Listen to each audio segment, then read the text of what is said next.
Olá, pessoal. Boa noite. Bom, deixa eu somente centralizar a câmera aqui para tudo ficar o mais confortável possível. Ótimo. Muitíssimo obrigado por estarem aqui. O nosso objetivo hoje vai ser fazermos duas produções writing. A priori, o objetivo era fazermos um exame IELTS completo, ou seja, Task 1 e Task 2. Mas uma coisa que eu tenho percebido, considerando as nossas últimas aulas writing estratégicas, é que nós tivemos um foco no Task 2. Nós fizemos a produção dissertativa, inclusive, em várias aulas consecutivas. E já que, inclusive, a produção dissertativa ela é mais extensa, muitas vezes em uma aula, para fazer de fato a explicação apropriada da estratégia a ser aplicada no Task 2, conseguimos cobrir somente uma produção. Então, nesta aula em particular, eu decidi estarmos nos focando em fazermos produções Task 1 do IELTS. Vamos fazer uma produção Task 1 Academic e depois iremos fazer uma produção Task 1 General Training. Mesmo se você não tem como objetivo fazer na sua primeira tentativa, no seu plano A de imigração, o academic, eu lhe peço para mesmo assim você estar prestando atenção nessa explicação para o academic, para que assim depois nós vamos ao general training. Por quê? O objetivo aqui é termos o máximo de opções possíveis e ao mesmo tempo em que o seu plano A pode ser não fazer o academic, pode ser que o seu plano B, e que seja talvez o plano que te leve para fora do Brasil, ou te mantenha fora do Brasil, caso você já esteja, de fato, seja o acadêmico. Então, eu acho que é sempre muito importante nós termos a perspectiva de que a gente pode vir a acabar fazendo ambos os exames em algum momento ao longo do nosso processo de imigração. E, portanto, saber como estruturar essas produções é crítico, para assim termos o máximo de opções possíveis, independente se viemos a fazer o IELTS Academic ou General Training. Nós temos entre 7 e 10 estudantes convidados para participarem dessa aula. Não são todos que vêm, não é? E eles já são avisados com real antecedência. E essa sala em particular, ela tem um limite de pessoas que ela pode comportar, portanto, não é possível nós termos inúmeras pessoas sendo chamadas para essas aulas. Agora, mesmo quando nós temos vários estudantes em sala de aula, vocês podem, a qualquer momento, à medida em que nós vamos fazer essas produções escritas, fazerem perguntas. Vocês podem colocar perguntas no chat room, ou caso nós não tenhamos vários estudantes em sala de aula, vocês podem simplesmente ligar o microfone e fazer a sua pergunta, tudo bem? Agora, a priori, mantendo com 3 estudantes, eu acho que não tem problema nós estarmos utilizando o microfone, mas se tivermos a partir de 4, eu acho que seria interessante vocês estarem colocando a pergunta no chat room e ela será devidamente respondida. O que eu estarei buscando aqui fazer é literalmente fazer a correção de uma produção enviada por um aluno, dado o tema que nós temos aqui. E essa, diga de passagem, é uma produção que eu nem ao menos vi anteriormente, no sentido de que a correção já está pré-feita de forma nenhuma, é uma produção completamente orgânica. E, portanto, vamos estar fazendo a correção e estruturação estratégica de uma produção Task 1 primeiro Academic e depois de uma produção Task 1 General Training. Agora, somente uma observação. Por mais que o foco da aula de hoje, portanto, vai ser o Task 1, é sempre sugerido a você começar pelo Task 2. Então, somente dando uma perspectiva mais macro para você. O exame IELTS Writing, independente se você venha fazer de computador ou à mão, você faz o exame IELTS Writing como sendo o último exame de todos. Você começa pelo speaking, depois vai para o listening, depois vai para o reading e, por último, sempre vai para o writing. E este exame possui 1 hora de duração total, 60 minutos. E ele é subdividido em 2 partes. A primeira parte, que nós denominamos de Task 1, e a segunda parte, que nós denominamos de Task 2. Task 1, ou seja, a primeira tarefa, a primeira produção escrita a ser feita, ela, como é sugerido, tem, pelas instruções do exame, tem 20 minutos de duração. E a segunda parte do exame, que é o Task 2, como também é sugerido pelas instruções, tem 40 minutos. Mas nada lhe impede de levar menos ou mais minutos para fazer cada uma dessas produções, aceitando que isso terá um efeito colateral negativo ou positivo sobre a outra produção que você venha fazer, porque você tem, no total, 1 hora cronometrada para fazer o exame como um todo, independente de quantos minutos que você venha fazer uma produção individualmente. Agora, A realidade é que provavelmente o que nós teremos é você tendo problemas de time management, ou seja, administração de tempo. Em especial se você está fazendo IELTS pela primeira vez. E quando você tem problemas de time management, isso se materializa no exame IELTS com você tendo a sua segunda e última produção, sendo uma produção no qual você terá menos tempo do que o sugerido para fazer. Ou seja, você, por exemplo, vai ter o Task 1 te levando não 20, mas 25 minutos, e por consequência você vai ter 35 minutos para fazer o Task 2, ou seja, a sua segunda produção. Ou você começa pelo Task 2, leva 45 minutos para fazê-lo, sobrando 15 minutos para fazer o Task 1. Agora, esta última situação que eu descrevi, ou seja, você ter menos tempo para fazer o Task 1 porque você levou mais tempo para fazer o Task 2, é uma situação que te gera menos consequências negativas do que você ter menos tempo para fazer o Task 2, levando mais tempo para fazer o Task 1. Por quê? O Task 2 possui o dobro de peso sobre a nota final do writing na sua avaliação. Portanto, se você vai para o Task 2 faltando 30, 35 minutos, você definitivamente vai fazer uma produção mais afobada e, por consequência, você terá erros que normalmente você não teria em uma outra situação mais calma. Portanto, é muito importante você buscar já se precaver de problemas de escrita, já se precaver de problemas de afobamento, começando pelo Task 2, e se tiver que fazer alguma produção com menos tempo que o ideal, que seja Task 1, que tem a metade do peso que o Task 2 tem. Assim você garante que você não venha a ter efeitos colaterais tão negativos. Efeitos colaterais negativos ocorrerão se você tiver problema de time management, que já é esperado. Mas eles são menores quando você deixa para fazer por último o Task 1. Então você começa pelo Task 2, tudo bem? No exame real. Agora, você não tem isso como sendo uma quebra de regra. Isso significa, portanto, que você não está fugindo das regras, você não está falhando em nenhum aspecto ou desrespeitando nada. O que você vai estar fazendo é simplesmente agindo de forma estratégica no seu exame writing, tudo bem? Agora, como dito na aula de hoje, nosso foco será no Task 1, que ao mesmo tempo em que tem a metade da pontuação no Task 2, é uma produção extremamente importante para a sua pontuação final. Portanto, é muito importante nós termos em mente isso. Agora, Task 1, Writing, é a diferença entre o exame acadêmico e o General Training. Você tem o exame IELTS, de uma forma geral, sendo igual, independente se é acadêmico ou General Training. Existem somente dois detalhes que o acadêmico e o General Training se diferenciam. No caso do Academic Reading, você tem textos que são mais rebuscados. Os tipos de questão são os mesmos, mas os textos são mais rebuscados. Por consequência, nós até mesmo sugerimos você se preparar para o General Training como se fosse fazer o Academic, caso você venha fazer o Academic, porque assim você já se familiariza com um vocabulário mais rebuscado. Agora, o que você tem como uma dinâmica completamente diferente entre Academic e General Training é o Task 1 Writing. O Task 2, ou seja, a sua dissertação, é a mesma coisa, não tem diferença. Agora, o Task 1, a sua primeira produção de 20 minutos no Writing, tem diferença entre o Academic e o General Training. No caso do Academic, você tem um gráfico, ou, de uma forma geral, informação visualmente representada, dados visualmente mostrados, que você terá que analisar, interpretar e produzir em cima deles. No caso do Task 1 General Training, você terá uma carta para produzir. E nós vamos estar buscando fazer ambos aqui, tudo bem? Vamos então começar pelo Task 1 Academic. Vejamos o tema que nós temos aqui. E uma observação, caso você sinta que a tela que eu estou compartilhando com você está pequena demais, primeiro, feche o Chatroom, se estiver aberto, então é somente necessário você clicar no xizinho do Chatroom. E, igualmente, ele peço para clicar 2 vezes nessa tela mais clara que eu estou compartilhando com vocês, porque assim ela se amplia e fica infinitamente mais confortável vocês verem o que está aqui escrito, tudo bem? Vamos começar, então, pelo tema. The graph below shows the percentages of male and female U.S. citizens who never married.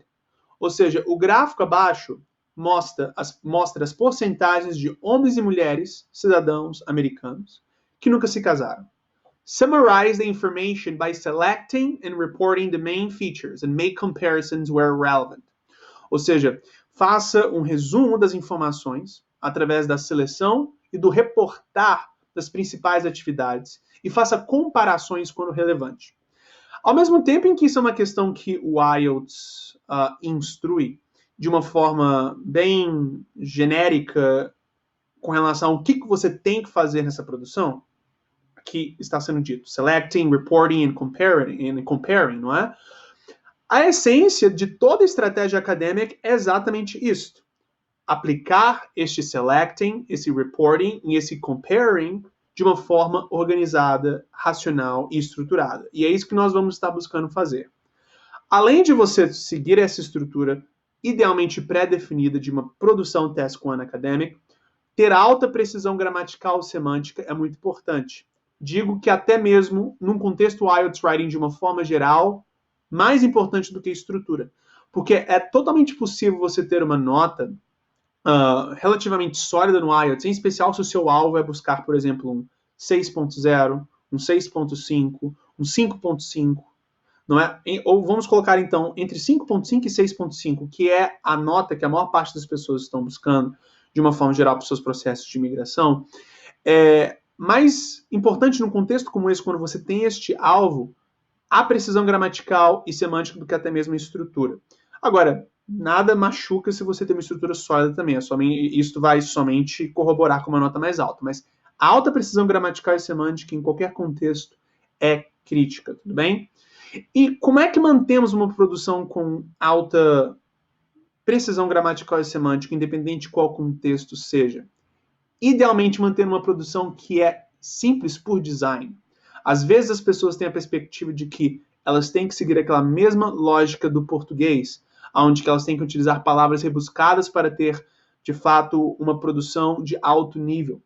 Mas a língua inglesa, comparada ao português, é uma língua como vocês... Tudo bem, vocês como pessoas que estão aprendendo o inglês talvez não sintam-se assim, mas quando você tecnicamente analisa o inglês e compara com línguas latinas como o português, o espanhol, o italiano, o francês, definitivamente essas línguas latinas, incluindo o português, são bem mais complexas do que o inglês. O inglês é uma língua muito simples. Portanto, a utilização de estruturação simples em uma produção não significa que você está fazendo uma produção pobre. Essa é uma questão que eu sempre trago, mas é sempre importante a gente enfatizar para você ter isso tatuado em sua mente. Isto causa problemas. Por exemplo, she has been eating.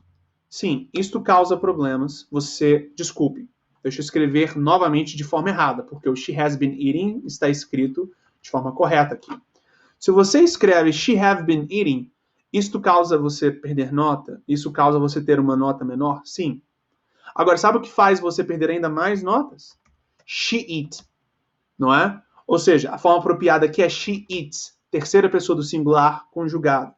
Porque uma estrutura, inclusive mais simples, faz você perder mais pontos, é um erro mais grave do que uma estrutura mais avançada sendo feita de forma correta.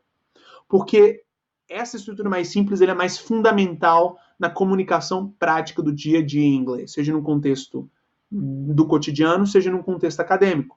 E se você, de fato, tem precisão, inclusive neste mais básico, você definitivamente tem um inglês não tão sólido assim. Por consequência, o examinador faz essa inferência e inclui aí uma nota que definitivamente não é uma nota satisfatória. Então, é muito importante vocês terem uma produção que seja fundamental, que utilize vocabulário não necessariamente muito rebuscado, porque assim você tem uma produção que é simples por design. E por ser simples por design, tem menos probabilidade de imprecisão gramatical e semântica, tendo então alta precisão gramatical e semântica por consequência. E já que a língua inglesa é uma língua simples por natureza, você não tem necessariamente esse tipo de produção, ou seja, uma produção simples por design, sendo uma produção pobre. E é isso que nós vamos estar buscando fazer aqui. Além de fazer uma estruturação apropriada em termos de estrutura e organização, também temos uma produção que seja simples por natureza, para assim termos, de uma forma automática, alta precisão gramatical e semântica. Então, o objetivo aqui é termos um alto fator custo-benefício nas suas produções como um todo. Tudo bem? Porque é completamente possível você pontuar alto no exame IELTS Writing, por exemplo, 7, 7.5, utilizando um vocabulário que necessariamente não é tão rebuscado. Portanto, que você tenha uma alta precisão gramatical e semântica e lógica com o vocabulário fundamental que você domina e uma autoestruturação para fazer o repassar das suas ideias de forma a mais efetiva possível, parágrafo após parágrafo. Tudo bem? Então, vamos aqui à realização da correção da produção que foi feita, tendo em vista esse tema. Mais uma vez, the graph below shows the percentage of male and female US citizens who never married, ou seja, o gráfico abaixo mostra a porcentagem de homens e mulheres americanos que nunca se casaram. Summarize the information by selecting and reporting the main features and make comparisons where relevant. Ou seja, resuma as informações através da seleção e do reportar das suas principais características e faça comparações quando relevante. Write at least 150 words. O primeiro ponto estratégico a termos quando o assunto é uma estruturação Task 1, seja acadêmica e general training, é você ter a noção que a sua produção Task 1 precisa de ter, sim, no mínimo 150 palavras, mas não muito mais do que isso. As pessoas têm a tendência, muitas vezes, quando elas não se preparam de uma forma estratégica, de pensarem que no exame IELTS Writing, quanto mais, melhor. E existe a possibilidade de você escrever até no verso da página, da produção, da folha de escrita que você vai entregar para o examinador no final. E muita gente faz isso, muita gente que não se informou de forma apropriada. O que você tem é a necessidade de fazer uma produção que gire entre 160 e 180 palavras no Task 1. A regra, de uma forma geral, é você ter uma produção que tenha 30 palavras a mais do que o mínimo. Seja Task 1 ou seja Task 2. Então, se é uma produção Task 2, você tem uma produção de 280 palavras, no mínimo.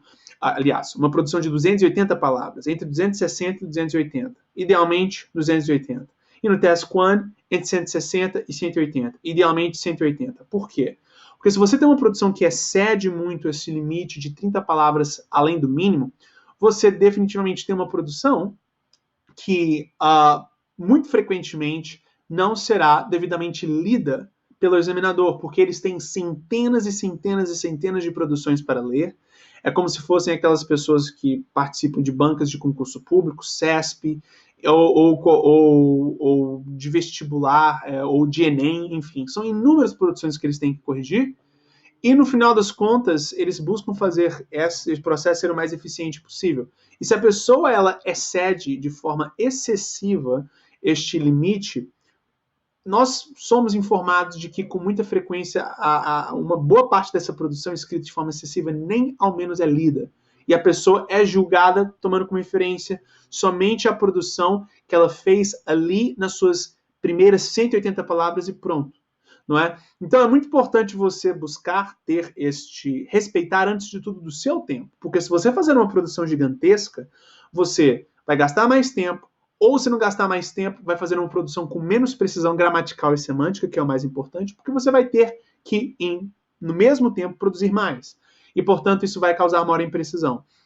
Então, você buscando ter um alvo de 180 palavras, num Task 1, você tem uma produção que tem o melhor custo-benefício. Ela vai ser lida por completo, não vai exigir de você correria, afobamento, e você também não vai desperdiçar tempo escrevendo coisas que não serão lidas. Então, é muito importante termos isso em mente, tudo bem? Perfeito. Com isso dito, então, vamos ao primeiro elemento que precisamos tomar como referência quando o assunto é uma produção IELTS Academic Task 1. A primeira coisa que nós precisamos de fazer é termos o primeiro parágrafo especificando o quê? Especificando o que nós denominamos de seleção. A forma como que nós buscamos organizar uma produção Task 1 acadêmica é termos o que nós denominamos de SSCC sendo aplicado. E detalhe, tudo isso é explicado no nosso sistema. E vamos estar lançando semana que vem um novo sistema, uma nova área do estudante, atualizada, com conteúdo feito e estruturado de uma forma muito mais user-friendly, e vocês terão isto sendo ainda mais explícito para você, tudo bem? Mas com isso dito, temos o SSCC. O que significa esse primeiro S? Esta é a fórmula Task 1 Academic, não é? SSCC, vamos inclusive colocar isso daqui em vermelho. O primeiro S significa seleção. O segundo, desculpe, vamos lá. O primeiro S significa síntese. O segundo S significa seleção. O C terceira letra, que é o primeiro C, significa comparação, e o último C significa conclusão. Então, a essência é síntese mais seleção mais comparação mais conclusão. Em essência, portanto, cada um desses elementos da fórmula Task One Academic equivale a um parágrafo. E, por consequência, então, estamos sugerindo você padronizar as suas produções Task One em 4 parágrafos, tudo bem? Então, o seu primeiro parágrafo é o parágrafo de síntese. Então, vamos aqui destacar síntese. O que é uma síntese? A síntese nada mais é do que você dar um tapa geral nas informações que o gráfico ou as informações visualmente representadas, os dados visualmente representados aqui no tema, de fato buscam passar. Não é para você, de fato, aqui demonstrar um nível aprofundado de interpretação ainda. Você não vai precisar de fazer comparações. Você não vai precisar de buscar fazer o highlight, ou seja, o destacar de informação individual. O que você vai estar buscando fazer é mostrar ao examinador que você entende de uma forma geral o que esses dados aqui visualmente mostrados no tema, de fato, estão buscando repassar para você. Uma interpretação básica deles. E você faz isso buscando fazer uma síntese, um resumo do que é mostrado no tema. Então, vejamos aqui o que esse estudante fez no seu primeiro parágrafo. The line graph shows the percentages of American men and women who remain unmarried. The statistical data is presented from 1990 to 2010, and it clearly indicates that the proportion of such Americans gradually increased over the period, and unmarried men's ratio was higher than of women. That of women. Perfeito. Então, vejamos aqui. Você tem definitivamente uma sólida síntese sendo feita. Mas aqui eu sinto que o estudante ele já se precipitou indo para a comparação e a uma até mesmo conclusão já no primeiro parágrafo, em especial nessa parte final. It clearly indicates that the proportion of such Americans gradually increased over the period, and a married man's ratio was higher than that of women. Então, aqui nós temos uma situação onde que eu sinto que o estudante se precipitou. Então, o que nós faríamos aqui é retirar essa parte. Ela pode ser utilizada em uma outra parte da nossa produção. Isso daqui já que é uma conclusão, definitivamente no último parágrafo, que é uma conclusão, pode ser utilizado. Mas somente para termos aqui uma referência mais clara, eu acho que seria bem interessante nós aqui fazermos simplesmente um risco inicial, um strike-through, para vermos que isso daqui idealmente não é feito. Tudo bem? E idealmente paramos mais ou menos passando a ideia que até esta parte indicada o texto passa. Então, the line graph shows the percentages of American men and women who remain unmarried. The statistical data is presented from 1990 to 2010. Period. Ponto. Aqui, portanto, você não gastou todas as balhas da sua agulha. O que você tem aqui vai ser ainda utilizado para frente, mas no começo você simplesmente quer fazer uma síntese simples das informações que são aqui repassadas pelas informações visualmente representadas no tema, tudo bem? Vou aqui tentar, diga de passagem, não destacar, mas aumentar aqui a tela para vocês verem com mais conforto, tudo bem? Com isso dito, continuemos. O próximo parágrafo, e vejamos aqui, o estudante aqui não teve, pelo menos nessa parte que ele idealmente fez a síntese, não excessiva, ele não teve nenhuma espécie de erro gramatical nem semântico, portanto, não temos necessariamente nenhuma espécie de correção gramatical e semântica a ser feita. Então, agora vamos ao segundo parágrafo, que é o parágrafo que nós denominamos de síntese, tudo bem? Desculpe, não síntese, mas seleção. Então, 2, seleção, vamos aqui tirar inclusive o strike-through dele aqui, somente um instante, format, strike-through, text, strike-through, perfeito, selection, ou seleção. O seu segundo parágrafo, portanto, ele é a seleção. O que é a seleção? Bom, no seu primeiro parágrafo você fez aquele tapa geral que mostra ao examinador que você entende o que os dados, de uma forma geral, falam sobre. Neste segundo parágrafo, você agora não somente vai mostrar que você entende o que o gráfico como um todo fala sobre o que foi mostrado no primeiro parágrafo, mas também sabe separar o joio do trigo, destacando a informação que mais se destaca, não é? Enfatizando as informações que mais se destacam no meio de todos esses dados mostrados no tema. Então, você tem aqui, por exemplo, estes anos 1990, 2000, 2005, 2008, 2009, 2010.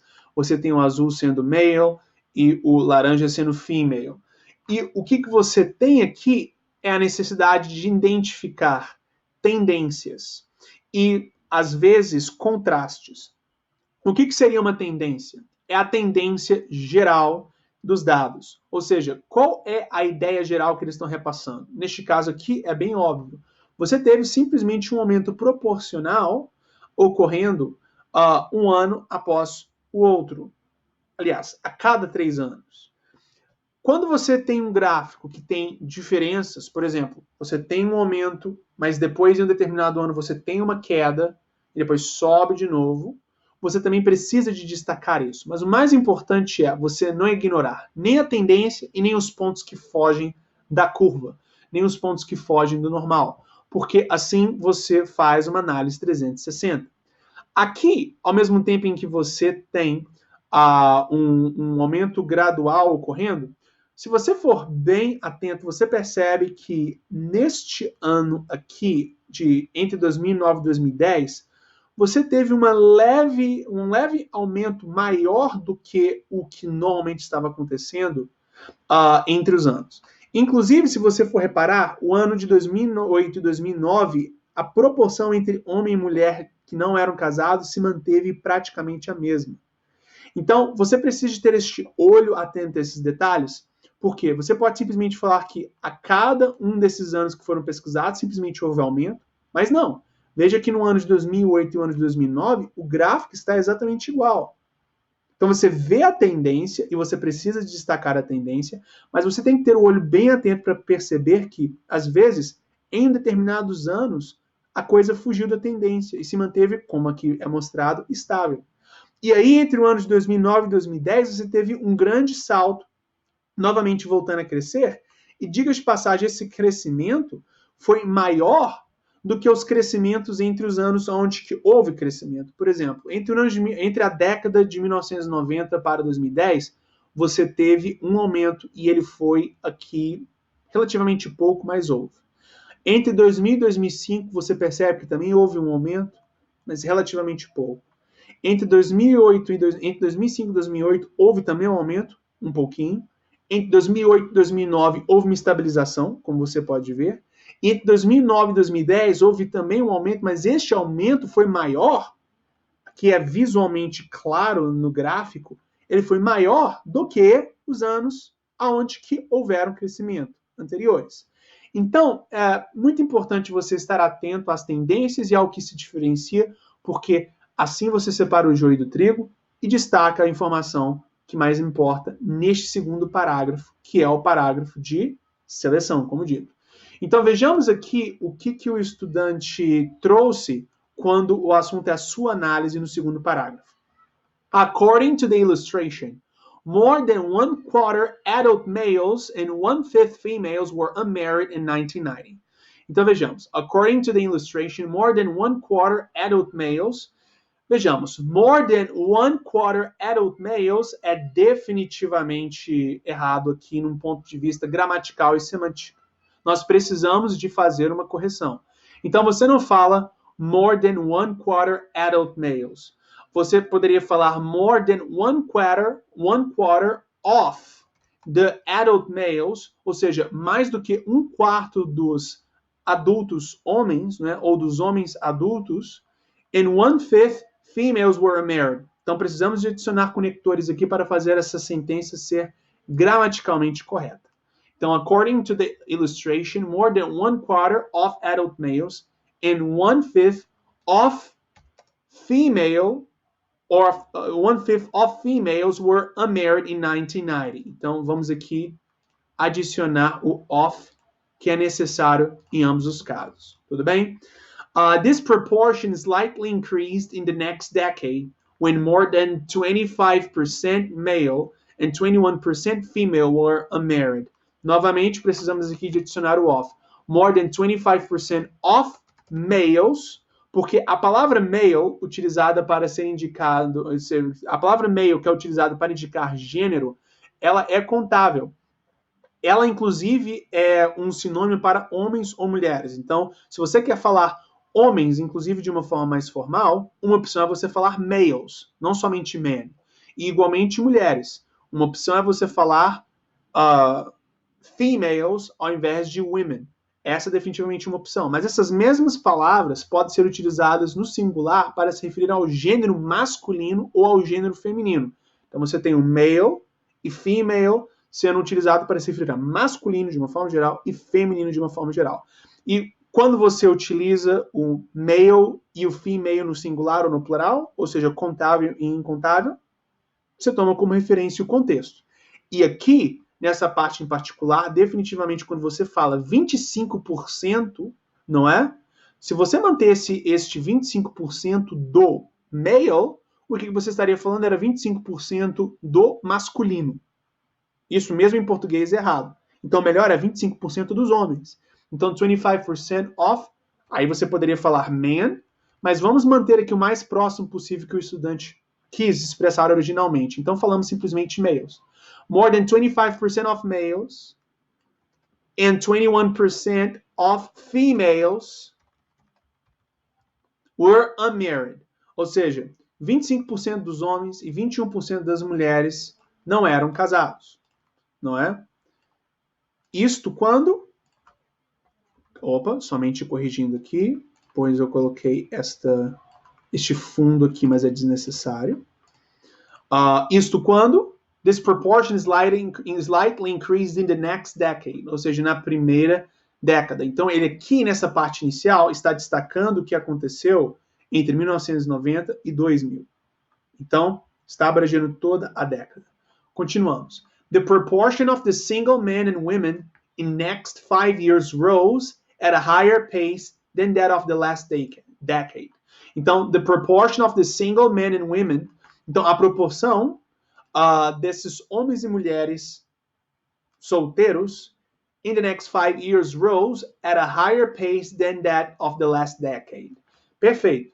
Então, aqui nós temos uma comparação sendo na realidade feita, o que, diga de passagem, não é necessariamente uma coisa positiva de ser feita logo neste parágrafo, porque, novamente, é gastar balas de sua agulha.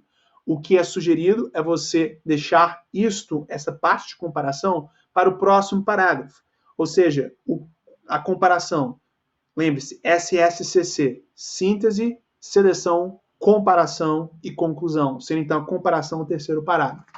Então, eu na realidade buscaria retirar essa parte, pois ela pode ser utilizada, mas utilizada em um outro momento.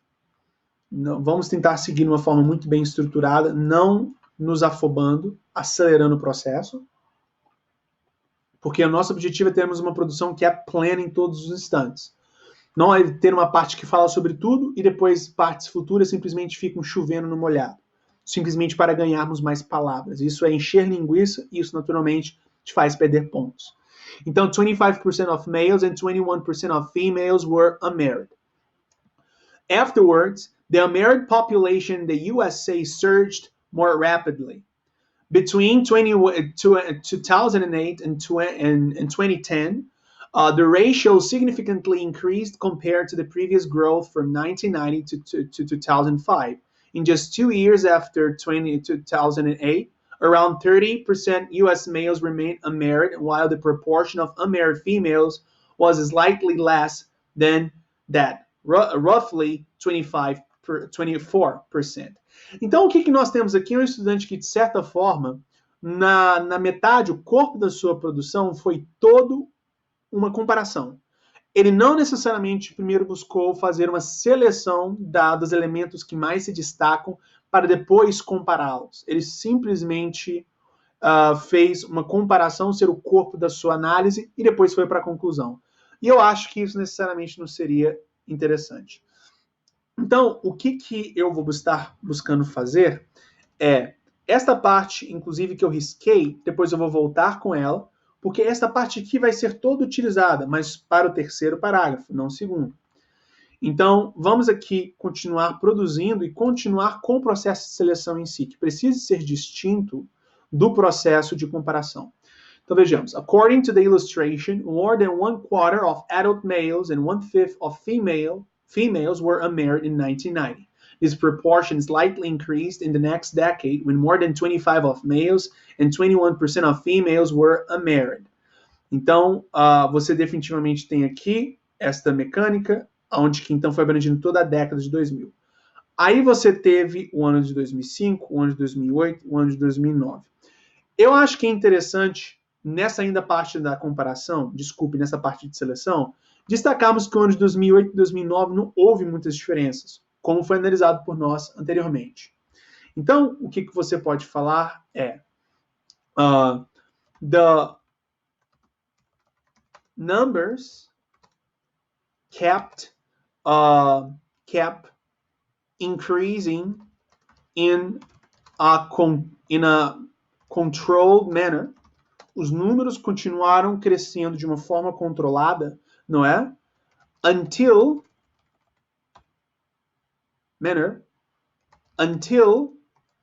there was a stop between 2009 and 2010. Ou seja, os números continuaram crescendo até que ocorreu uma pausa, um stop neste crescimento entre homens e mulheres e essa proporção de diferença entre eles, não é? De pessoas não casadas, não é? Houve uma pausa entre os anos de 2009 e 2010, somente confirmando se é isso mesmo. Desculpa, não 2009 e 2010, mas 2008 e 2009. Então vamos voltar aqui novamente. Between 2008 and 2009. Afterwards, a palavra afterwards, inclusive, já foi utilizada em uma outra parte do texto, se não me engano. Na verdade, nós podemos utilizar aqui porque anteriormente não foi. Então, exato, não houve a palavra afterwards sendo utilizada. O que eu estou aqui buscando fazer é checar se eu já não utilizei essa palavra afterwards, ou seja, após, em algum outro momento anterior da nossa produção. Porque o ideal é evitarmos o máximo possível repetir vocabulário. Algumas palavras são inevitáveis, como, por exemplo, percentage, porque elas fazem parte dos dados em si que são mostrados, mas essas palavras-chave, como however, afterwards, in addition to that, é sempre interessante você ter uma não repetição dos mesmos. Mas agora, a forma de você administrar isso é relativamente simples. O que nós sugerimos você fazer é internalizar entre 2 e 3 expressões-chave e sempre nas suas produções utilizar essas mesmas palavras. Não buscar decorar ou internalizar todo um mar de expressões-chave, porque, honestamente, se utilizar capacidade cognitiva para coisas que não são necessariamente produtivas. É sempre bom você buscar padronizar o máximo possível para você ter a sua atenção e a sua lógica se focando no que mais importa, que é alta precisão gramatical e semântica. Não a da utilização de toda uma variedade de vocabulário. Até porque não tem necessariamente problema você repetir vocabulário entre uma produção e outra. O examinador vai corrigir somente uma produção sua. Você tem problemas de repetir vocabulário numa mesma produção. Mas se entre uma produção e outra você sempre utiliza as mesmas palavras, não há problema. Então, se você busca internalizar somente um pequeno grupo, que, portanto, é muito mais palatável para você, digerível para sua mente, você padroniza o processo e facilita para você. Então, afterwards, não é? Afterwards, the tendency of growth continue. Perfeito. Então, depois, a tendência de crescimento continuou. Então, o que nós fizemos aqui não foi necessariamente buscar definir aqui uma comparação entre os diferentes momentos. O que você teve foi simplesmente uma análise onde que você não somente destacou a tendência geral, mas também destacou os pontos nos quais essa tendência não foi respeitada. Neste caso, os anos de 2008 e 2009. Então, vejamos. Agora, então, vamos novamente revisar esse segundo parágrafo, que é o parágrafo de seleção, onde não tem comparação, somente um explicitar da tendência e, em conjunto com isso, uma mecânica no qual você também explicita os pontos nos quais essa tendência não foi respeitada. Fazendo assim, então, a demonstração ao examinador que você soube separar o joio do trigo. According to the illustration, more than 1/4 of adult males and 1/5 of females were unmarried in 1990. This proportion is likely increased in the next decade, when more than 25% of males and 21% of females were unmarried. The numbers kept increasing in a controlled manner until there was a stop between 2008 and 2009. Afterwards, the tendency of growth continued. Então, aqui você teve, de fato, a tendência sendo demonstrada. E é isto que nós queremos na seleção. Agora, vamos para o parágrafo onde que buscamos fazer a comparação. Lembre-se, SSCC. Primeiro parágrafo, síntese, o tapa geral. Segundo parágrafo, seleção, ou seja, identificação das tendências e dos pontos que fogem da tendência, para assim você demonstrar ao examinador que você sabe separar o joio do trigo. Agora, no terceiro parágrafo, você faz a comparação, não é? Então, selection, terceiro parágrafo, é comparison, ou seja, comparação. Então, o que você busca fazer aqui nessa comparação? O que, infelizmente, esse estudante fez na sua produção como um todo. Então, o que eu vou buscar aqui fazer é tirar esse risco, que a princípio eu tinha colocado, porque eu quero utilizar essa produção de novo, mas o meu objetivo é agora sim respeitar o formato que idealmente buscamos seguir. Então, vamos aqui voltar ao preto. Comparação. Então, parágrafo 3, comparação. The proportion of the single men and women in the next 5 years rose at a higher pace than that of the last decade. Então, vejamos. Esse in the next 5 years não está numa posição interessante. E, óbvio, nós, de certa forma, já abrangemos mais ou menos isso no segundo parágrafo. Mas vejamos aqui o que nós podemos fazer. The proportion of the single men and women rose at a higher pace in the next 5 years than that of the last decade. Então, vejamos. O que, na realidade, melhor seria nós fazermos aqui é especificarmos after the last decade. Porque o nosso objetivo é fazer com que tudo seja estruturado de uma forma clara, sem ser truncado. Então, fica after the last decade, the proportion of this single men and women rose at a higher pace. Perfeito. Ou você pode agora sim manter o in the next 5 years. Então, after the last decade, the proportion of the single men and women rose at a higher pace in the next 5 years. Existe um erro gramatical aqui. Vejamos. A pessoa escreveu this single men and women. O problema é que men and women está no plural. Men com E é o plural de men com A, que é o singular. E women é o plural de woman, no singular também. Você não fala women's e nem fala men's. Você fala women e fala men. É um plural irregular. Você somente muda uma letra. Por consequência, isso daqui está no plural. This significa isso, ou isto, aquilo, ou este. E, portanto, está no singular. Você quer falar estes, ou aqueles, no plural. Então, seria these. The proportion of these single men and women, the proportion of these single men and women rose at a higher pace in the next 5 years. Afterwards, the unmarried population in the USA surged more rapidly. Já utilizamos esse afterwards no parágrafo anterior, no segundo parágrafo. Então, a sugestão é você utilizar uma outra palavra, como, por exemplo, Later seria uma forma apropriada de se referir a algo após outro, numa perspectiva de período temporal, não é? Então, later, the unmarried population in the USA surged more rapidly. Between 2008 and 2010, the ratio significantly increased compared to the previous growth from 1990 to 2005. In just 2 years after 2008, around 30% US males, 30% of the US males, estão corrigindo aqui, 30% of the US males remain unmarried, while, seria interessante termos uma vírgula aqui, while the proportion of unmarried females was slightly less than that, roughly 24%. Perfeito.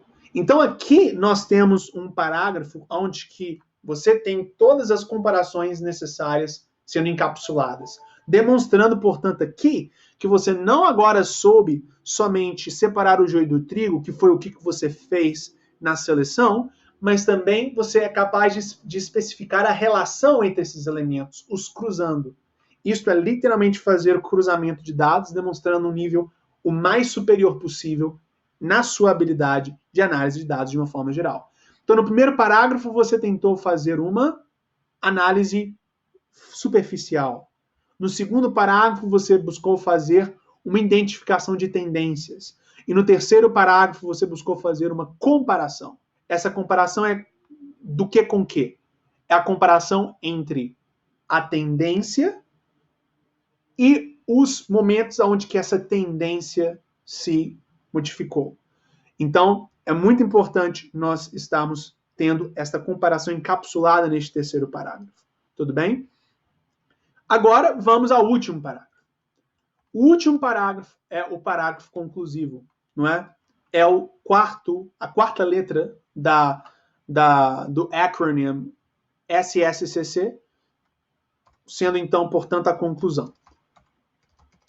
É muito importante compreendermos que você definitivamente não pode, numa análise IELTS Test 1 Academic, ter opiniões sendo dadas, ou como que nós podemos denominar de especulações. Você aqui, vendo esta tendência, onde que o número, de uma forma geral, de homens e mulheres não casados se manteve proporcionalmente o mesmo ao longo do tempo, o seu objetivo aqui não é identificar os motivos pelos quais isso aconteceu. Você não está aqui para definir razões para isso. O que você está aqui é para identificar isso. E, portanto, a sua conclusão tem que ser a conclusão do óbvio, mas é o que fecha a análise de forma apropriada. Porque, com fazendo a conclusão do óbvio, ou seja, com fazendo a conclusão do que de fato as informações passam, sem buscar especular do motivos do porquê que as informações mostram o que mostram, você demonstra que você de fato chegou às conclusões que as pessoas que fizeram esse gráfico também chegaram, tendo então uma análise completa, uma interpretação, mais precisamente, completa. E é muito comum você ver estudantes não acostumados em fazer produções Task 1 buscando fazer uma dissertação em cima disso. Mas você aqui não tem uma análise dissertativa, uma análise fria, buscando se focar nos fatos e nos dados e puramente isso. Portanto, a conclusão tem que existir, mas é a conclusão óbvia. Então vejamos aqui se o estudante, ele na realidade teve isso sendo feito. In summary, a married adult males ratio in America was higher than of females, and not marrying is a trend that accelerated noticeably faster from 2008 to 2010. Então vejamos. A married adult males ratio in America was higher than that of females, and not marrying is a trend that accelerated noticeably faster from 2008 to 2010. Então, você aqui definitivamente tem uma conclusão onde que o estudante ele não buscou identificar razões para isso. Por exemplo, mulheres, por exemplo, você pode falar que homens estão se casando menos com mulheres, porque mulheres estão sendo mais independentes e hoje em dia conseguem trabalhar e têm liberdade para fazer o que desejam, portanto não dependem de um homem, por consequência, homens estão proporcionalmente se casando menos do que mulheres. Não. E não é o seu objetivo definir ideias como estas. O seu objetivo é fazer o que esse estudante fez aqui. A conclusão dele está perfeita. Identificou a tendência, identificou a conclusão lógica a ser retirada de tudo isso, por mais óbvio que seja. Portanto, essa conclusão dele está perfeita numa perspectiva gramatical, está perfeita numa perspectiva semântica e está perfeita numa perspectiva estratégica e estrutural. Portanto, assim, nós temos esta produção sendo a produção corrigida para este tema. Então, somente fazendo uma recapitulação. Task 1 Academic, SSCC. Produção de 4 parágrafos, idealmente tendo entre 160 e 180 palavras. Você tem o primeiro parágrafo sendo a síntese, o segundo parágrafo sendo a seleção, o terceiro parágrafo sendo a comparação e o último parágrafo sendo a conclusão. A síntese é o tapa geral, com você demonstrando ao examinador que você compreende o que as informações, de uma forma geral, abrangem. Então é aqui onde que você destaca que você consiga identificar os anos que são abrangidos pelos dados, o tipo de informação que os dados abrangem, dentre outros. Essas informações assim factuais do que está sendo mostrado pelos dados. A seleção não é o momento de comparação, mas sim o momento onde você identifica as tendências que você tem ali sendo mostrado pelos dados. E não somente isso, mas os momentos nos quais os dados saíram desta curva normal, da tendência que eles têm. Aí você, de fato, vai para a comparação, o terceiro parágrafo, onde que aqui agora você busca fazer uma comparação entre estes momentos onde que as coisas fogem da tendência e a tendência. Você então compara a tendência com os elementos que fugiram dela, especificando os anos onde que essas coisas fugiram do normal, a proporção no qual elas fugiram, dentre outras diferenças diferenciais entre a tendência e os pontos que fugiram da tendência. E por último, a conclusão, que é a conclusão óbvia, não especulativa, não dissertativa das informações que foram apresentadas pelo tema. Tudo bem? Com isso, então, pessoal, terminamos a nossa análise Task 1 General Training, Academic, com a correção apropriada. Tudo bem? Agora, vamos para o General Training, que é definitivamente mais simples. Definitivamente você tem uma produção que ela, inquestionavelmente, não necessariamente tem segredo. O que você tem é uma mecânica no qual você simplesmente respeita o que as próprias instruções pedem. Você respeita o que as instruções pedem do começo ao fim e estrutura os seus parágrafos de cima para baixo, tendo em vista as instruções do tema. Então, eu somente vou pedir para vocês, pessoal, que me deem um minuto para que eu possa apagar aqui esta tela e possamos fazer agora a análise da produção Task 1 General Training. Tudo bem? Somente um instante, por favor. Ok. Let's go.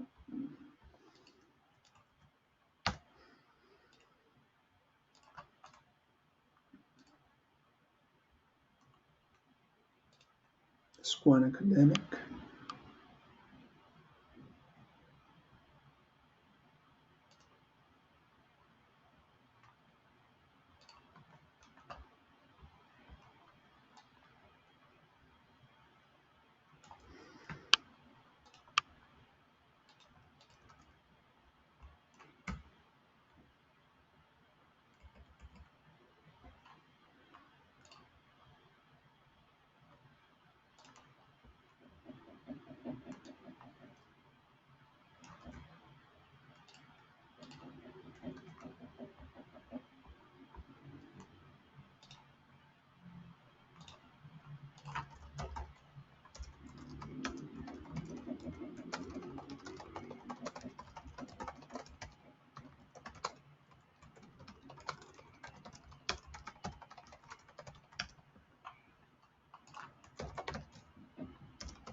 Ok, pessoal? Só mais um instante.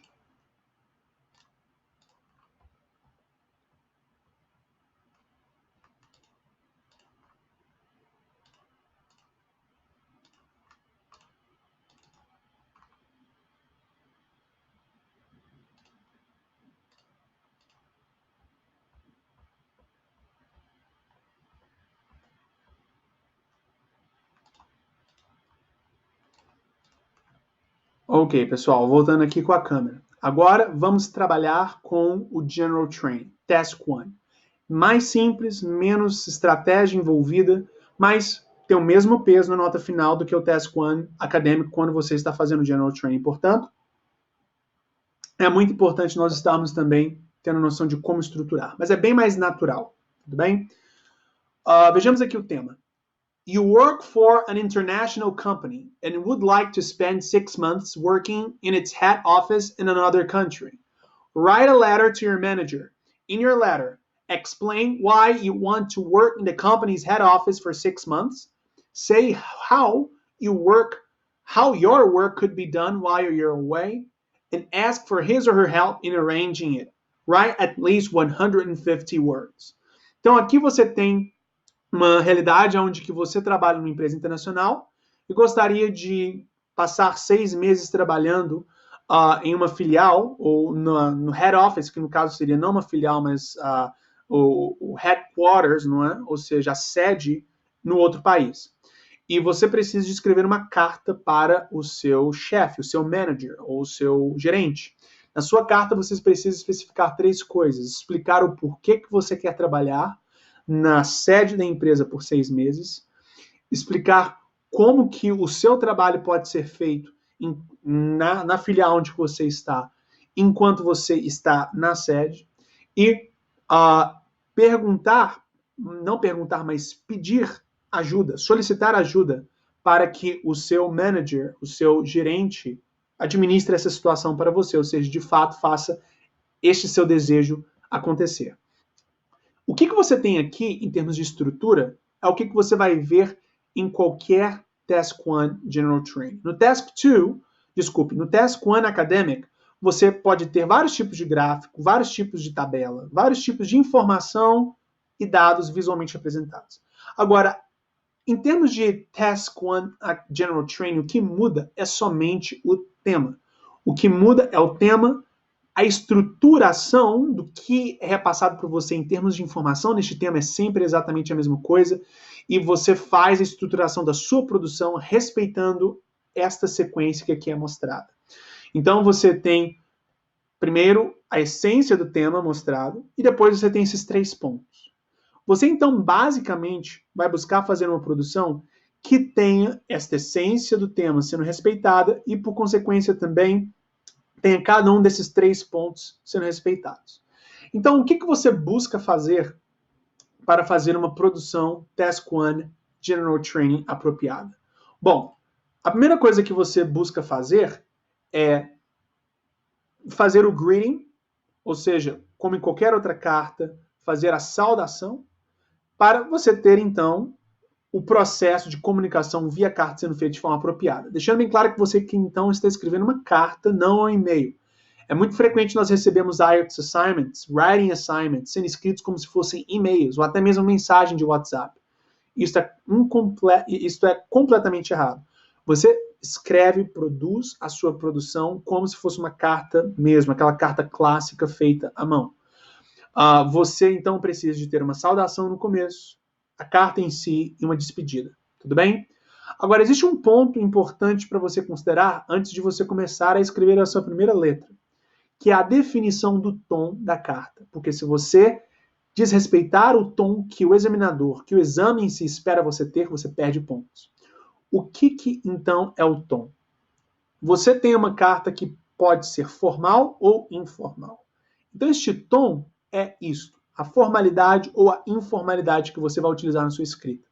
E isto é em função do destinatário dessa carta. Se este destinatário for alguém que você é familiar com, por exemplo, um amigo, um familiar, você tem no contexto fictício da carta familiaridade, intimidade com, a sua produção precisa de ter um tom informal. Caso contrário, você perde pontos. Se você tem uma carta direcionada a alguém que você pode até mesmo conhecer, mas a relação que você tem com essa pessoa é definitivamente uma relação mais formal, como no caso o seu chefe, você precisa de ter uma carta que tem um tom formal. Caso contrário, você perde pontos. Agora, o que é formalidade ou informalidade no IELTS? Não é você utilizar ou não utilizar slangs, ou seja, gírias. Não é você falar ou não falar palavrão. Formalidade e informalidade no IELTS se resume a você o quê? A utilizar contração ou não. E ponto. Não passa disso. Ou seja, se sua carta ela tem que ter um tom formal, você não utiliza de contração. Então o seu I am se torna I'm, o seu I'm se torna I am, o seu can't se torna cannot, o seu aren't se torna are not. Se você tem uma carta destinada a alguém que você não tem intimidade com, por consequência ela tem que ser formal. Você não utiliza de contração. Se a sua carta é destinada a alguém que você tem familiaridade com, ou você tem intimidade com no contexto fictício do tema, você precisa de utilizar contrações.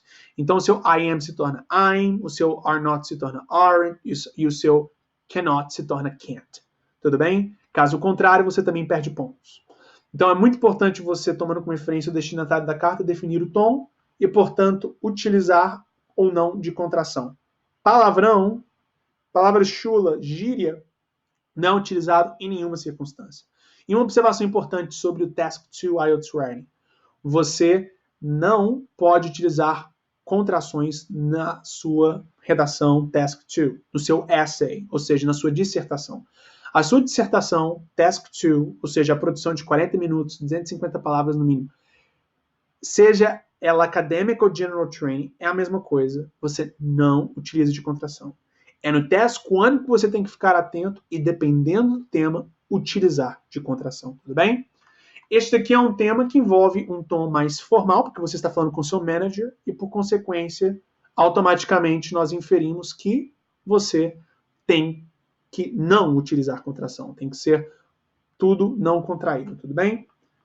Então, agora vamos à carta que foi produzida por um dos nossos estudantes também. Dear Mr. George. Perfeito. Temos aqui, então, o greeting, ou seja, a saudação. Crítico você a ter. E você não precisa de, como que eu posso dizer, decorar inúmeras formas de fazer o seu greeting. E nem somente também fazer isso com o seu farewell. Não. É com nenhum e nem outro. Simplesmente padronize. Internalize uma ou duas formas de se despedir e de se introduzir numa carta. Uma formal e uma informal. E pronto. E utilize de forma padronizada em todas as suas produções. Não busque ter uma enorme variação, porque isso é gastar tempo. Tudo bem? Aqui, então, você tem um Dear Mr. George. Então, se você fosse estudante, você poderia simplesmente falar que toda a produção formal Task 1 sua, General Training, ou seja, a carta, começa com Dear, e aí o nome da pessoa pode ser Mr. George. Na maior parte das vezes, você não tem o nome da pessoa sendo especificado. Então, você pode fazer em todas as suas produções o Mr. George, ou John, ou qualquer outra questão. Não há o menor problema. Padronize para não ter que perder tempo, nem que seja um segundo, com esse tipo de coisa, tudo bem? Então, Dear Mr. George, I'm writing to express my interest. Perfeito. Então, uma observação importante. Você, então, tem a saudação sendo feita. Qual é o próximo passo?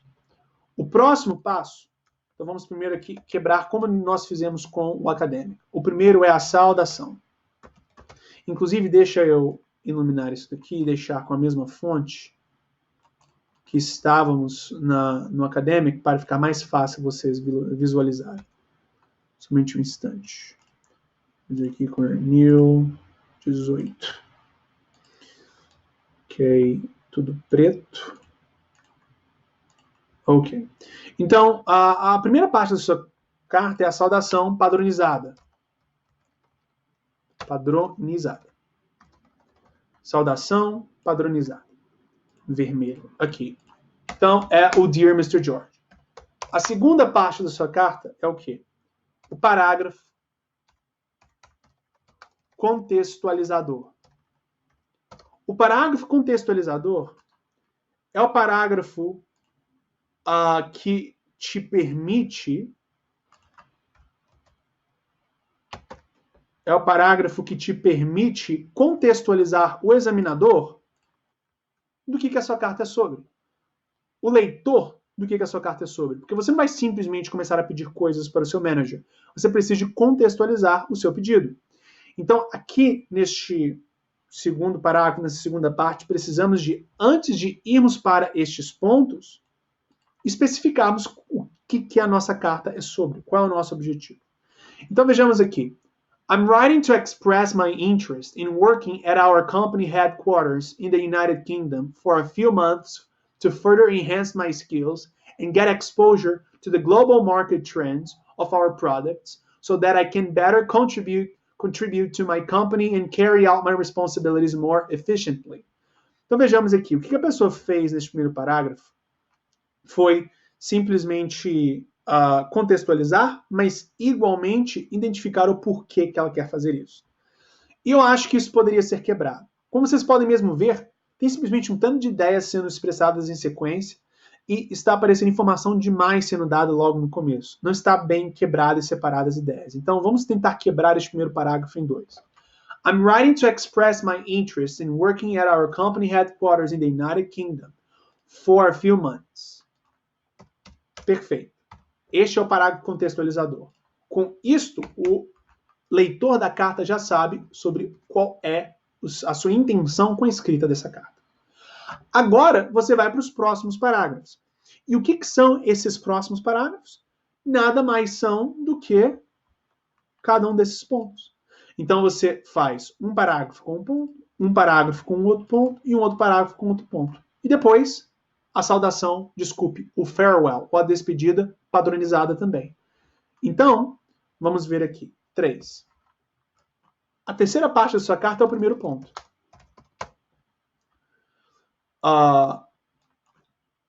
My objective, vamos precisar de adicionar alguma coisa aqui, porque nós quebramos o parágrafo original em 2.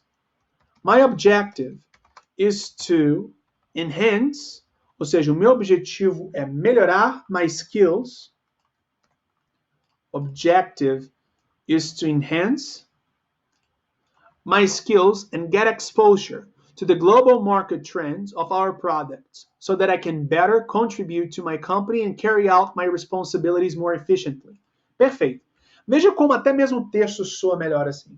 Você teve esses dois parágrafos sendo em sequência expressados em somente uma coisa indo atrás da outra, sem pausa, sem um pacing, sem um ritmo interessante de ser lido. Estava sendo dado de uma só vez, rápido demais, portanto, quebramos em duas partes, respeitando uma estrutura pré-definida, fazendo o processo de leitura ser melhor e mais claro. O que faz a sua pontuação ser maior, obviamente. Então, você tem o primeiro ponto aqui sendo abrangido, aqui, no primeiro ponto. Então, 3, primeiro ponto. 4, segundo ponto. O segundo ponto pede o quê? Quarta parte. O segundo ponto pede o quê? Say how your work could be done while you're away. Ou seja, diga como que o seu trabalho no local onde você está atualmente trabalhando pode ser feito enquanto você está no headquarter, enquanto você está fora, não é? No headquarters, enquanto você está fora. Ou seja, é o segundo ponto. As you know, I have been recently promoted to the Assistant Product Manager post. Não seria post, acho que o melhor seria position.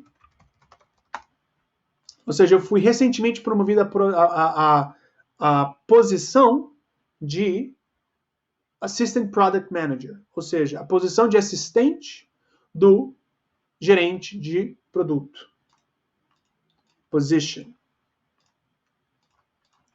And I'm working hard to collaborate with my team to enhance the sales and increase our brand reputation. Este enhance já foi utilizado aqui neste parágrafo. Então, no parágrafo anterior. Para, então, evitar repetição de vocabulário, podemos utilizar um sinônimo, como, por exemplo, to increase. Aumentar. To increase our sales, or to increase the sales and increase. Ele utilizou increase aqui também. Então, para utilizarmos o increase e mantermos essa expressão aqui, mas evitarmos repetição de vocabulário, podemos simplesmente retirar este segundo increase. Porque aqui simplesmente falaríamos to collaborate with my team to increase the sales and our brand reputation.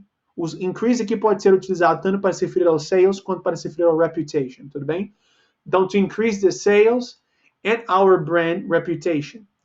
However, I have been feeling the need to meet and work with our global team members and attend some training sessions that our head office in London arranges frequently. I'm quite positive that the opportunity to work in our company's head office for 6 months will further enhance my knowledge and give me a exposure to the global market trend. Aqui, de certa forma, a pessoa continuou falando mais do mesmo. A gente pode simplesmente retirar essa parte daqui, é desnecessária. Tudo isso daqui pode ser tirado, honestamente. Porque ele simplesmente fez 2 parágrafos para falar um primeiro ponto. Desnecessário. Então, vamos ao segundo ponto aqui, tentar abrangê-lo com o segundo parágrafo. Não é? Que, lembre-se, o segundo ponto é falar como que o seu trabalho, na sua posição atual, pode ser feito enquanto você está na filial. Desculpe, enquanto você está na sede. Segundo ponto. I have talked to Julian and he has agreed to take up my responsibilities during my absence. Perfeito. Agora sim estamos adereçando o segundo ponto. Furthermore, I will check my emails daily and be available for emergency phone calls. Once I get back to the office, I would endeavor to work extra hours in order to catch up on anything I had missed. Perfeito. Excelente. Então, temos aqui o segundo ponto sendo feito. E depois temos o último ponto, a última parte, que seria então a quinta parte da carta. Lembrando, a primeira parte da carta é a saudação padronizada. A segunda parte, ou seja, o próximo ponto a ser abrangido, o próximo elemento a ser abrangido, é o parágrafo contextualizador. Que é o quê? O parágrafo onde você define para o leitor qual é a essência da sua carta, qual é a intenção com a escrita da mesma. Depois você vai para os 3 pontos. A primeira parte é o primeiro ponto, a próxima parte é o primeiro ponto, a próxima parte depois dessa é o segundo ponto. E o segundo ponto aqui é como que você vai ter uma outra pessoa fazendo o trabalho que você não fará na posição atual onde você está. Isso já foi totalmente explicado aqui pelo estudante e sem, diga de passagem, nenhuma espécie de erro gramatical ou semântico. Então, perfeito. Agora vamos à quinta parte, que é o terceiro ponto do tema. Finally, I would need your support to get approval so that I can work in our company's head office for 6 months and fulfill my objectives. Perfeito. I would need your support. Mas como? Não é? Porque aqui o terceiro ponto do tema está pedindo ask for her help in arranging it. O que eu acho que nós podemos adicionar aqui é não somente o pedir de ajuda, que foi feito aqui, mas indicar como que essa ajuda pode ser dada. Então vejamos. Finally, I will need your support to get approval so that I can work in our company's head office for 6 months and fulfill my objectives. A recommendation letter would be sufficient. Ou seja, uma carta de recomendação seria suficiente. Não é? A recommendation letter would be sufficient. Aqui, então, não somente você indicou que precisa de ajuda, mas também indicou como que o seu manager, o seu gerente pode lhe administrar. Aí, por último, você tem o que nós denominamos de despedida padronizada. Então, da mesma forma que você tem o que nós denominamos de a saudação padronizada, que foi feita aqui. Então, Dear George, utilizar isso sempre em todas as suas cartas. Na despedida padronizada, a mesma coisa. Ter sempre a mesma forma de se despedir. Agora, na despedida em particular, ela é mais sensível para o contexto, para o tom. Você tem despedidas formais e tem despedidas informais, não é? Então, vejamos aqui. I look forward to your positive reply. Yours sincerely, Charles Hugo. Perfeito. Isso daqui é uma despedida muito boa para um contexto formal. Um contexto informal, se essa carta fosse uma carta informal, seria algo como como é que nós poderíamos aqui fazer um exemplo de despedida informal, somente para vocês terem um exemplo? Não seria o bye-bye. Ao mesmo tempo que poderia ser, não era o que eu sugeriria. O que nós poderíamos fazer é uma coisa como, por exemplo, I'm missing you, depois o seu nome, nem, não é? Por exemplo, se você está se referindo a um amigo ou a um familiar, I'm missing you, e depois o seu nome. Estou sentindo falta de você, e depois o seu nome. Agora, aqui, já que é uma carta que não necessariamente envolve alguém que você não conhece, que não necessariamente envolve alguém que você tem familiaridade com, esse tipo de despedida seria perfeito. I look forward to your positive reply. Yours sincerely, Charles Hugo. E aí você, para todas as cartas que envolvem temas e tons formais, utiliza sempre essa despedida. E para tons informais, você sempre pode falar I'm missing you. É completamente razoável e contextualizado a carta com tom informal, tudo bem? Então, perfeito, pessoal. É isso que nós aqui, então, temos como produção Task 1. General Training agora. Então, você teve um tema que pediu para você produzir uma carta para um chefe. Você, então, a primeira parte dessa carta foi a saudação padronizada. A segunda parte da sua carta foi um parágrafo contextualizador, indicando o seu objetivo com a escrita da carta. Depois, de forma separada, você abrangiu o primeiro ponto. Depois, de forma separada, abrangiu o segundo ponto. E depois, de forma separada, também abrangeu o terceiro ponto. E, por último, você teve a sua despedida padronizada. Ou seja, você utilizou a mesma expressão que você sempre utiliza para se despedir em um contexto formal. Então, como vocês podem ver aqui, não tem aquela estratégia SSCC, onde que nós estamos tentando adivinhar o que o examinador quer saber e fazer uma produção que vai de acordo com isso. Simplesmente seguimos o tema. Simplesmente, então, estruturamos a nossa produção seguindo os pontos. E pronto. Tudo bem? Então, assim, pessoal, temos a nossa revisão Task 1 devidamente finalizada, com uma produção Task 1 Academic corrigida e a estratégia devidamente aplicada, e uma produção Task 1 General Training também corrigida com a estratégia devidamente aplicada. Essas mesmas análises vocês têm no sistema atual. Semana que vem vocês vão ter um novo sistema da área do estudante, onde que vai estar ainda mais claro. Portanto, o processo como um todo será relativamente simples e claro para você, tá bem? Então, pessoal, em respeito ao tempo de vocês, finalizamos a aula logo no momento onde que era esperado finalizar. Ela tem a mesma duração de uma aula normal nossa, 1 hora e 20 minutos. Para respeitar o tempo de vocês, o que eu vou buscar fazer é finalizar a aula e entrar em contato com cada um de vocês dois de forma individualizada para retirar as dúvidas. Agora, eu não vou esperar segunda-feira ou mais tarde. Eu vou mandar uma mensagem e aí você me traz as suas dúvidas, tudo bem? Assim, nós podemos finalizar a nossa aula neste momento, respeitando o seu tempo, tudo bem? Muitíssimo obrigado pelo seu tempo, pela sua dedicação, por estar aqui, em especial o Diogo, que se encontra em Portugal neste momento, então, portanto, lá deve ser quase meia-noite. Ótimo, perfeito. Muitíssimo obrigado por estar aqui conosco, Diogo. Espero que o seu tempo tenha valido a pena.